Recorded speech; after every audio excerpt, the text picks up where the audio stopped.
हरियाली अमावस्या सावन मास की महत्वपूर्ण तिथि है, जिसे सावन अमावस्या भी कहा जाता है। यह सावन की शिवरात्रि के अगले दिन आती है और नवग्रह शांति और पितरों के पूजन के लिए अहम मानी जाती है। भक्तों, इस साल हरियाली अमावस्या 24 जुलाई को मनाई जाएगी। भक्तों, पांचांग के अनुसार सावन मास की अमावस्या तिथि यानी हरियाली अमावस्या की तिथि 24 जुलाई को सुबह 2:29 शुरू होगी और 25 जुलाई को रात 12:41 समाप्त होगी। उदया तिथि के अनुसार 24 जुलाई को हरियाली अमावस्या मनाई जाएगी। हरियाली अमावस्या पितरों के पूजा, दान पुण्य और पवित्र नदी में स्नान करने और ध्यान आदि के लिए शुभ मानी जाती है। हरियाली अमावस्या पर गुरु पुष्य योग, सर्वार्थ सिद्धि योग, अमृत सिद्धि योग जैसे शुभ संयोग बन रहे हैं। भक्तों, सावन मास में चारों तरफ हरियाली होता है।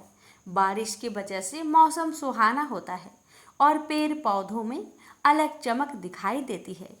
इस हरे भरे वातावरण के चलते सावन अमावस्या को हरियाली अमावस्या के नाम से भी जानते हैं।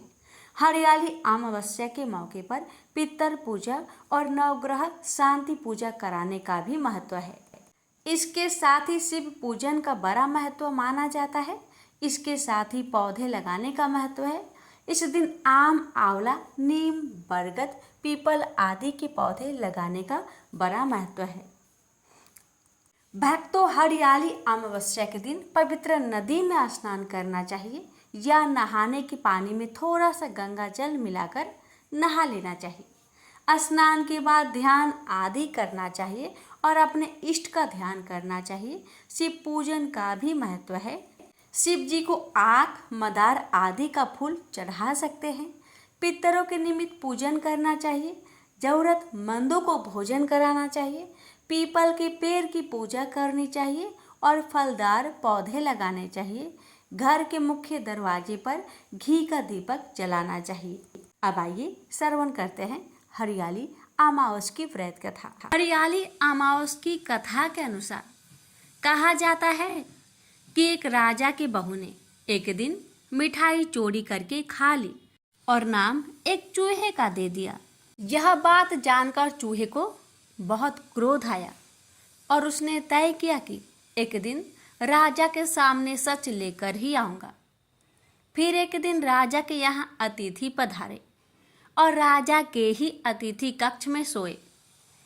चूहे ने रानी के वस्त्र ले जाकर अतिथि के पास रख दिए। प्रातःकाल उठकर सभी लोग आपस में बात करने लगे कि छोटी रानी के कपड़े अतिथि के कमरे में मिले। यह बात जब राजा को पता चली तो उस रानी को घर से निकाल दिया। रानी प्रतिदिन संध्या को दिया जलाती और ज्वार बोती और पूजा करके गुड़ धानी का प्रसाद बांटती थी। फिर एक दिन राजा शिकार करके उधर से निकले तो राजा की नज़र रानी पर पड़ी। राजा ने महल में आकर कहा कि आज तो वृक्ष के नीचे चमत्कारी चीज है। अपने झाड़ के ऊपर जाकर देखा तो ये आपस में बात कर रहे थे, आज किसने क्या खाया और कौन क्या है। उसमें से एक दिया बोला, आपके मेरे जान पहचान के अलावा कोई नहीं है। आपने तो मेरी पूजा भी नहीं की और भोग भी नहीं लगाया। बाकी के सब दिए बोले, ऐसी क्या बात हुई। तब दिया बोला, मैं राजा के घर का हूँ। उस घर की एक बहू थी। उसने एक बार मिठाई चोरी करके खा ली और चूहे का नाम ले लिया। जब चूहे को क्रोध आया तो रानी के कपड़े अतिथि के कमरे में रख दिए और राजा ने रानी को घर से निकाल दिया। वो रोज मेरी पूजा करती थी, भोग लगाती थी। उसने रानी को आशीर्वाद दिया और कहा कि सुखी रहो। उसने आगे बताया कि रानी की मिठाई चोरी की वजह से चूहे ने रानी की सारी अतिथि के कमरे में रखी थी और बेकसूर रानी को सजा मिल गई। फिर सब लोग पेड़ पर से उतरकर घर आए और कहा कि रानी का कोई दोष नहीं था। यह सुनकर राजा ने रानी को घर बुलवाया और फिर सुखपूर्वक रहने लगे। प्रेम से बोलिए भोलेनाथ की जय। किसी गांव में एक सास और बहू अकेले रहते थे और उनका बेटा विदेश में कमाने के लिए गया था। सास और बहू बहुत अच्छे से रहते थे, बड़े प्यार से मिलजुल कर रहते थे। दोनों एक दूसरे की देखभाल भी करते थे। एक दिन बहू ने खाना नहीं खाया तो सासू माँ ने पूछा, बहू तुमने खाना क्यों नहीं खाया? तब बहू ने कहा, सासू माँ आज मेरा अमावस्या का व्रत है, बस इसलिए मैंने खाना नहीं खाया। तब सासू ने कहा कि बहू ये अमावस्या का व्रत करने से क्या होता है और ये व्रत करने से क्या फल मिलता है, मुझे भी समझाओ। तब बहू ने कहा कि सासू माँ अमावस्या का व्रत करने से बहुत पुण्य मिलता है, घर में अन्न धन बना रहता है, सुख शांति रहती है तथा अटल सुहाग मिलता है और तो और पुत्र की प्राप्ति भी होती है। इस व्रत में प्रत्येक वर्ष अलग अलग खाना खाया जाता है और विष्णु भगवान के मंदिर में चढ़ावा चढ़ाया जाता है या फिर किसी ब्राह्मण को दान दिया जाता है। इस व्रत में पहले साल भर शक्कर, घी और चावल से बना खाना खाया जाता है। पहले साल व्रत पूर्ण होने के बाद 1.25 किलो चावल और 1 कटोरी घी तथा 1 कटोरी शक्कर का दान किसी ब्राह्मण को दिया जाता है। तीसरे साल गुड़, तिल और घी से बने व्यंजन खाने चाहिए। जब तीसरे साल व्रत पूर्ण हो जाए तो आधा किलो तिल, गुड़ तथा 1 कटोरी घी किसी मंदिर में चढ़ाया जाता है या फिर किसी ब्राह्मण को दान दिया जाता है। इसे ही अमावस्या व्रत कहा जाता है। फिर बहू ने कहा कि इस व्रत का अगर संकल्प लेते हैं तो इसे पूरा करना जरूरी होता है या नहीं। अगर पूरा नहीं कर सकते हैं तो सास बहू में झगड़ा और घर में अशांति आती है। बहू ने बताया। तब सासू ने कहा कि मेरी तो उम्र हो गई है, लेकिन तुम यह व्रत करो। और बहू यह व्रत का आरंभ करती है। लेकिन एक दिन बहू ने किसी के कहने पर गेहूं से बनी रोटी खा ली और अमावस्या माता इस बात से नाराज हो गई। जो सास और बहू बहुत ही प्यार से रहती थी, इन दोनों के बीच झगड़े होने लगे। सभी गांव वाले भी हैरान हो गए कि यह सब क्या हो रहा है। सास अपनी बहू को कहने लगी कि तुम जब से हमारे घर में बहू बन के आई हो तब से हमारे घर की लक्ष्मी चली गई है, तुम हमारे लिए शुभ नहीं हो। तब बहू ने कहा कि आपके घर की लक्ष्मी चली गई है तो कहाँ मिलेगी, मुझे बताओ, मैं लक्ष्मी को लेकर आऊंगी। तब सासू ने कहा कि लक्ष्मी तुमको समुद्र के बीच में भगवान विष्णु के पैर दबाते हुए मिलेगी। तब बहू यह कहकर चली जाती है कि अब जब तक मैं लक्ष्मी को लेके ना आऊंगी तब तक इस घर में पैर नहीं रखूंगी। इतना कहकर बहू लक्ष्मी खोज में निकल जाती है। जब बहू लक्ष्मी खोजने में निकलती है तब उसे बीच रास्ते में एक गाय माता मिलती है। वह बहू से पूछती है कि आप कहाँ जा रही हो। तब बहू ने कहा, हे गाय माता, मेरी सासू मुझे कहती है कि मेरे आने से उनके घर की अन्न धन की कमी हो गई है और उनके घर की लक्ष्मी चली गई है, तो मैं लक्ष्मी जी को लेने जा रही हूँ।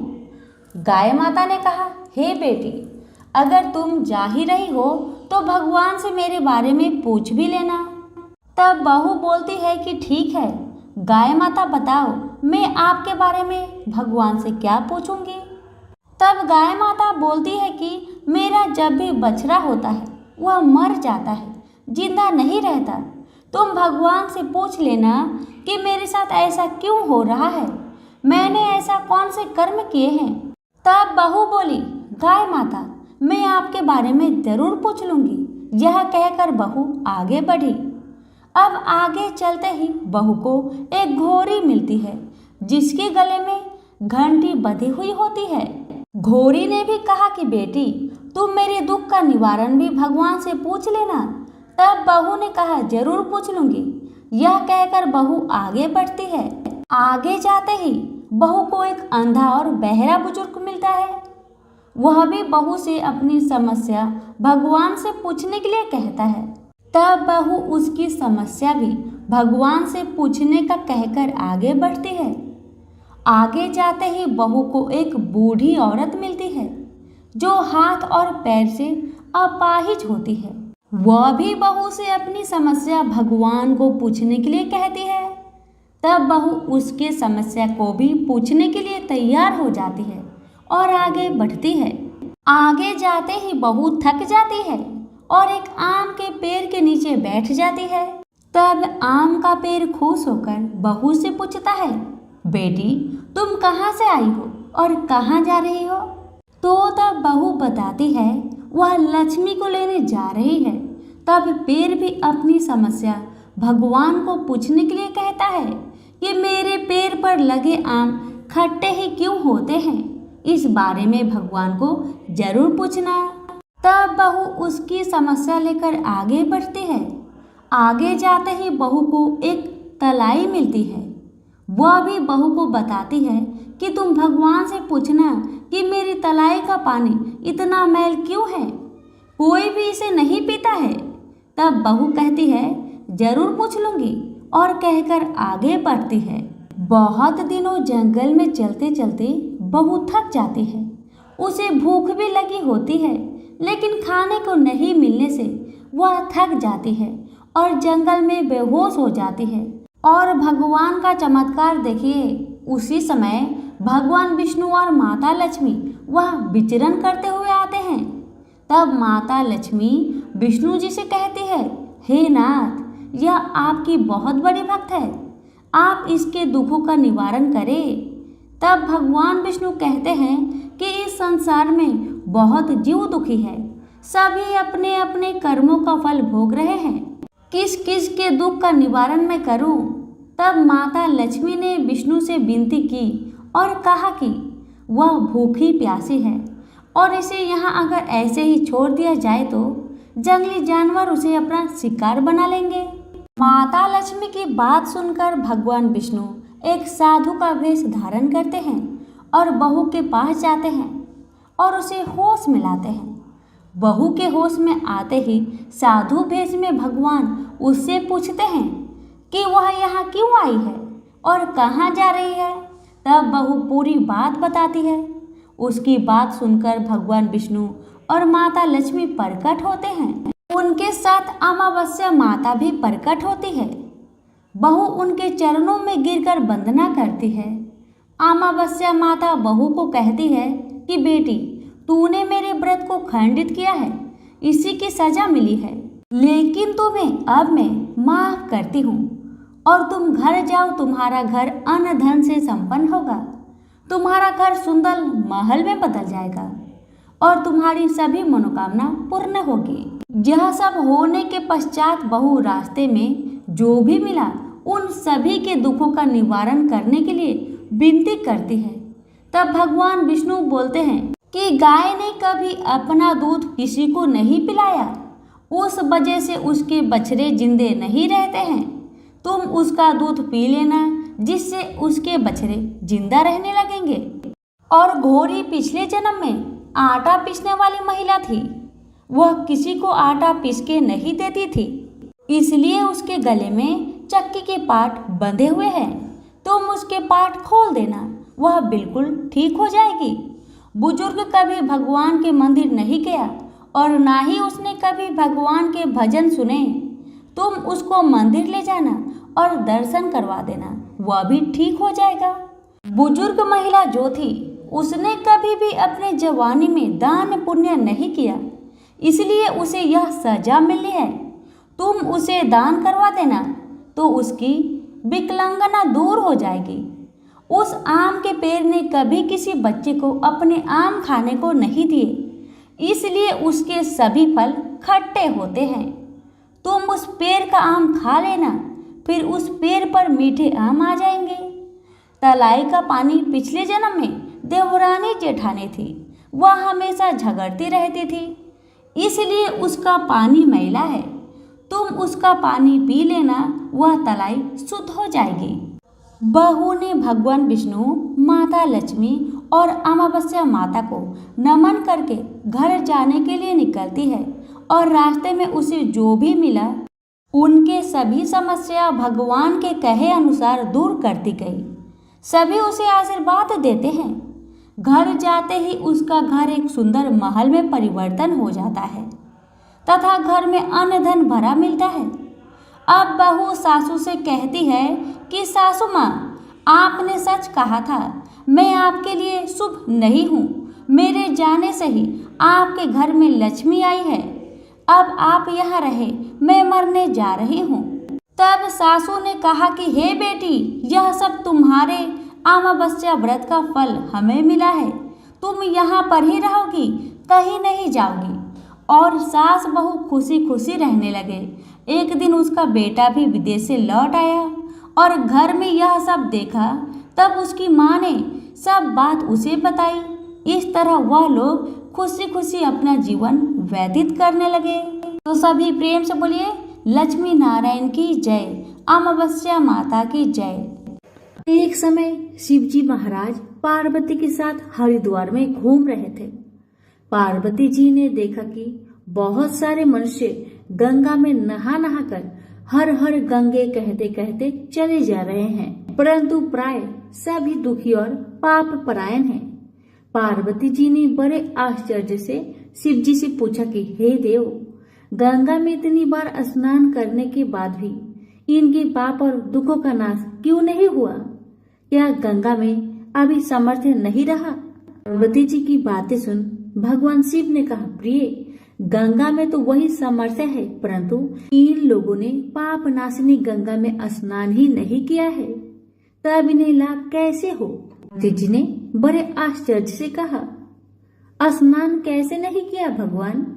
सभी तो नहा नहा कर आ रहे हैं, अभी तक इनके शरीर भी सूखे नहीं हैं। जी ने कहा, ये केवल जल में डुबकी लगाकर आ रहे हैं, तुम कल इसका रहस्य समझ जाओगे। दूसरे दिन बड़े जोर की बरसात होने लगी।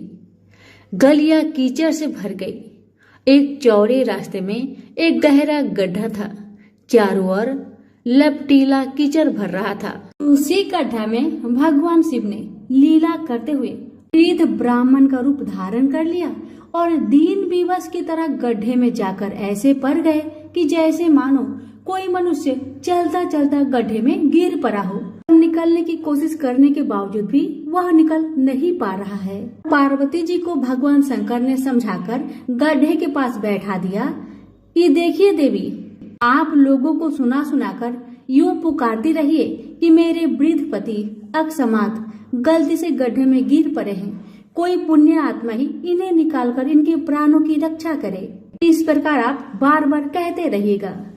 भगवान के कहे अनुसार माता पार्वती ने किया। भगवान ने इतना भी कहा कि जब कोई मुझे बचाने की कोशिश करे तो आप उसे इतना कह दीजिएगा, मेरे पति सर्वथा निष्पाप है, इन्हें वही छुए जो स्वयं निष्पाप हो।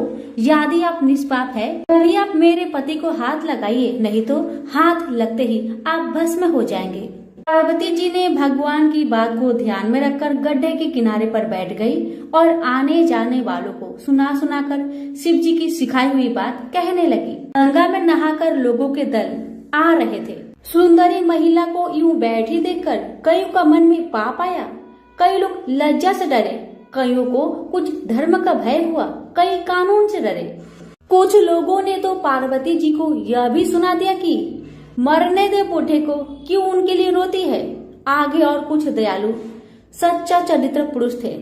उन्होंने करुणावश युवती के पति को निकालना चाहा, परंतु पार्वती के वचन सुनकर वे भी रुक गए। उन्होंने सोचा कि हम गंगा में नहाकर आए तो हैं, क्या हुआ, पापी तो है ही, कहीं होम करते समय हमारा हाथ ना जल जाए। किसी को भी भेद रूपी शंकर को निकालने का साहस नहीं हुआ। सैकड़ों आए, सैकड़ों ने पूछा और चले गए। संध्या हो चली। शिव जी ने कहा, देखिए पार्वती जी, आपने देखा कोई है गंगा नहाने वाला यहाँ पर? थोड़ी देर बाद एक जवान हाथ में लोटा लेकर हर हर गंगे करता हुआ निकला। पार्वती ने उसे भी वही बात कही। युवक का हृदय करुणा से भर आया। उसने शिव जी को निकालने की तैयारी की। पार्वती ने रोकर कहा कि भाई, यदि तुम सर्वथा निष्पाप नहीं हो तो मेरे पति को छूते ही जल जाओगे। उस युवक ने उसी समय बिना किसी संकोच के दृढ़ निश्चय के साथ पार्वती जी से कहा, माते, मेरे निष्पाप होने में तुम्हें क्यों संदेह होता है? देखती नहीं, मैं अभी गंगा नहा कर आया हूँ। भला गंगा में गोता लगाने के बाद भी कभी पाप रहते हैं? तेरे पति को मैं निकालता हूँ। युवक ने लपक कर बूढ़े को ऊपर उठा लिया। शिव पार्वती ने उसे अधिकारी समझकर अपना असली रूप प्रकट कर उसे दर्शन देकर कृतार्थ किया। शिव जी ने पार्वती से कहा कि इतने लोगों में से इन एक ने ही गंगा स्नान किया है। इस दृष्टांत के अनुसार जो लोग बिना श्रद्धा और विश्वास के केवल दम के लिए गंगा स्नान करते हैं उन्हें वास्तविक फल नहीं मिलता, परंतु इसका यह मतलब नहीं है कि गंगा स्नान व्यर्थ जाता है। विश्वास के साथ किए गए गंगा स्नान का मिलता है वास्तविक फल। प्रेम से बोलिए उमापति शंकर भगवान की जय, गंगा माता की जय। बहुत समय पहले की बात है। किसी गांव के बाहर एक बरगद का पेड़ था, जिसके पास ही गणेश जी का एक छोटा सा मंदिर था। गांव में और मंदिर नहीं थे, इसलिए सब लोग इसी मंदिर में आकर पूजा किया करते थे। गांव में एक भिखारी भी रहता था। भीख मांगना ही उसका काम था। गांव छोटा सा था। भिखारी को काफी भीख नहीं मिलती थी, इसलिए यह और कोई उपाय न देखकर मंदिर के दरवाजे पर बैठने लगा। सोचने लगा कि लोग यहाँ धर्म करने आते हैं और नहीं तो सही पेट भरने लायक भीख तो मिल जाया करेगी। भिखारी दिन भर मंदिर के दरवाजे पर बैठा रहता और जब वहाँ किसी को आते देखता तो शिव शिव रटने लगता। इस तरह बेचारा दिन भर गणेश जी और शिव जी का नाम जपता रहता था, मगर शाम तक उसे भीख मिलती थी। फिर 2-4 मुट्ठी अन्न और कुछ फल मूल और कभी कभी 4-6 पैसे मिलते थे।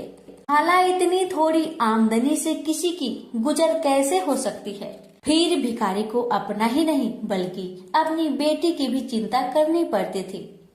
उसकी बेटी का नाम था कमला और वह बड़ी चतुर और बड़ी समझदार थी, मगर चतुराई और समझदारी से तो पेट की आग नहीं बुझती। उसे तो भोजन चाहिए, इसलिए कमला कभी कभी अपने बाप को भोजन पाने के लिए तंग करने लगती थी।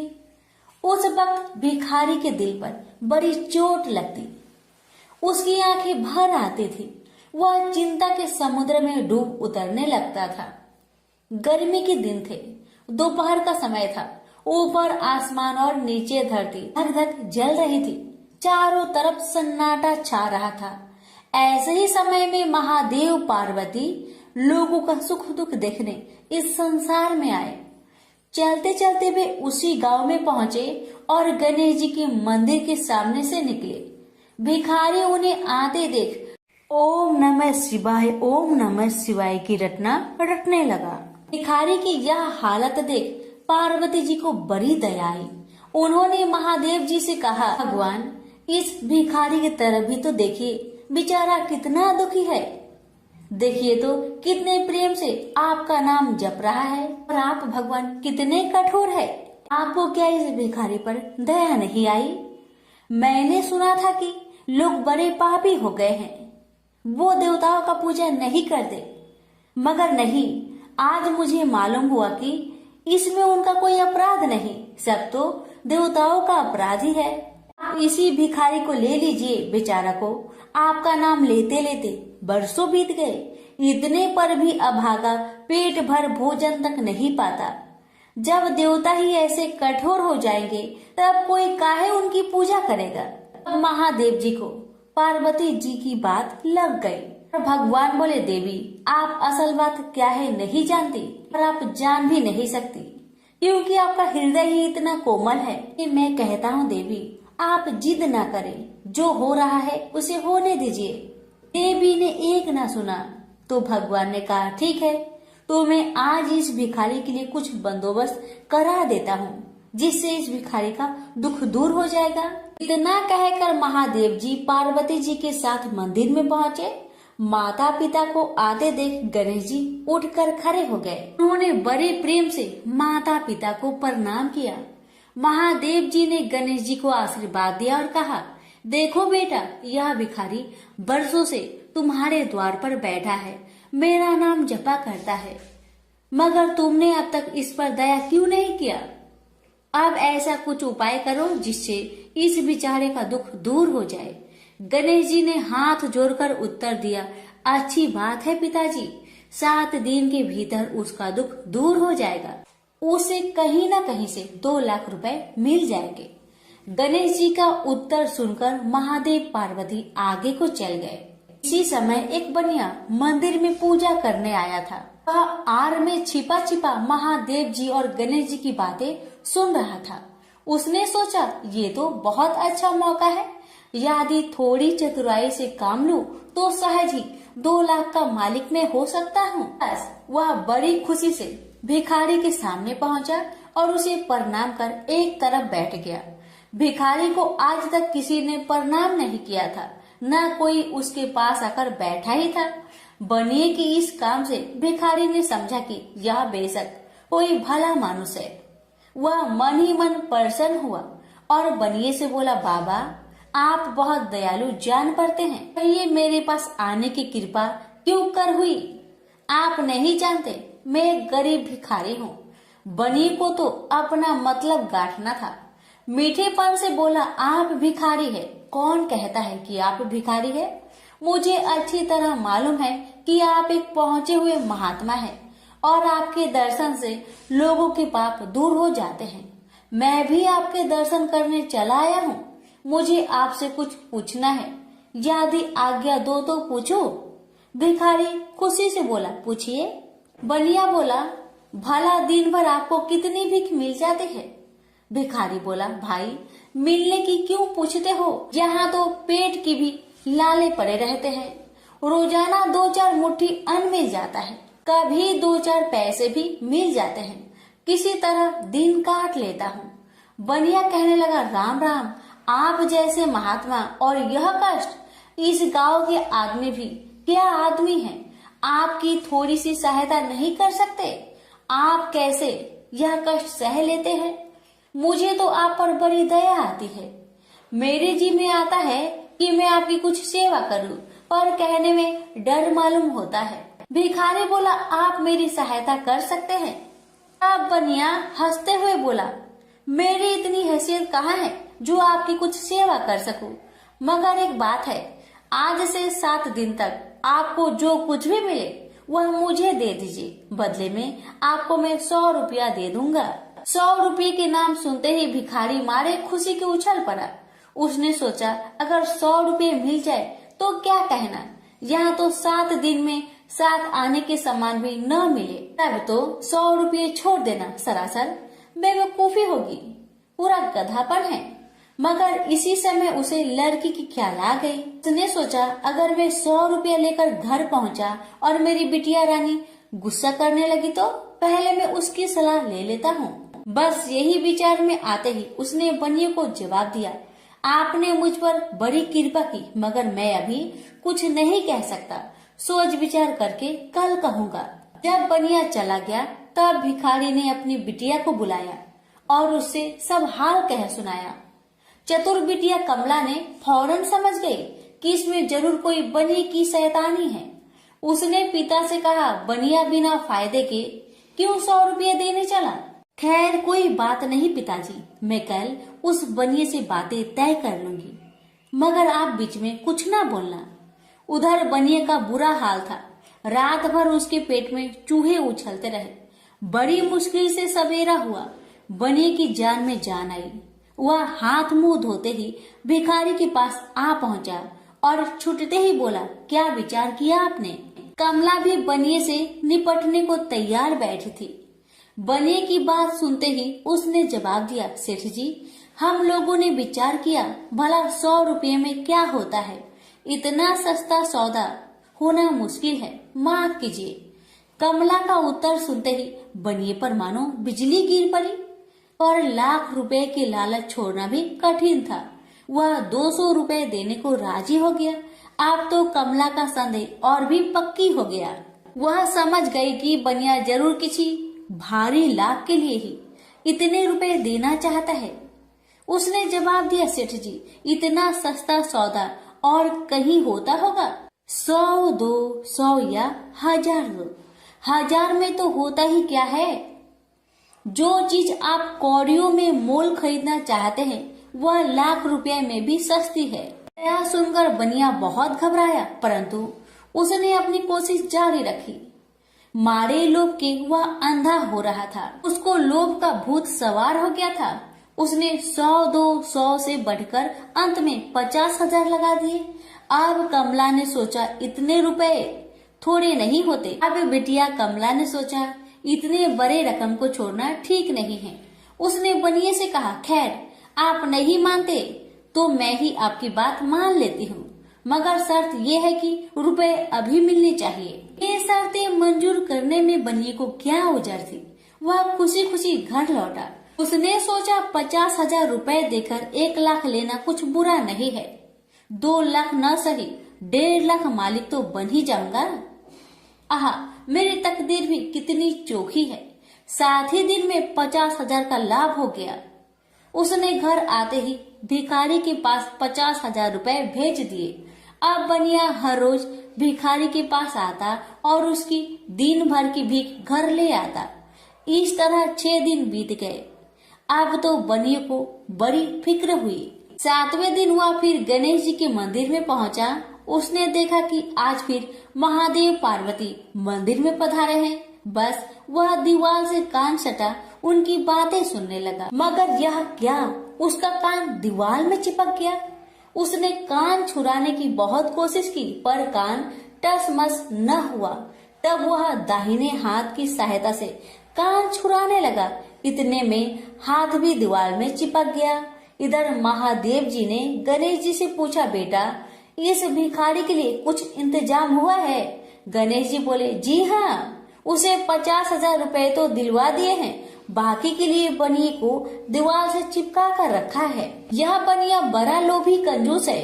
इसने गरीबों से एक एक के 4 वसूल कर अपना घर बनाया है। रुपए वसूल करने में इसने गरीबी पर दया नहीं की। उनके बच्चे भूखे मरते रहे, पर इसने 4 रुपए वसूल करके भी संतोष नहीं किया। इस तरह इसने 1 लाख रुपए से अपनी तिजोरी भर ली है। गरीबों के माल से यह सुख नहीं उठा सकता।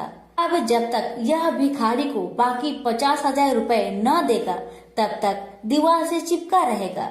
गणेश जी की बातें सुनकर बनिए ने अपना माथा को पीट लिया। इसकी आंखें में आंसू बरसने लगे। जब उसने घर से 50,000 रुपए मंगवाया और भिखारी को दे दिए, तब कहीं दीवार से उसका पीछा छूटा। से बोलिए गणेश भगवान की जय, उमापति शंकर भगवान की जय।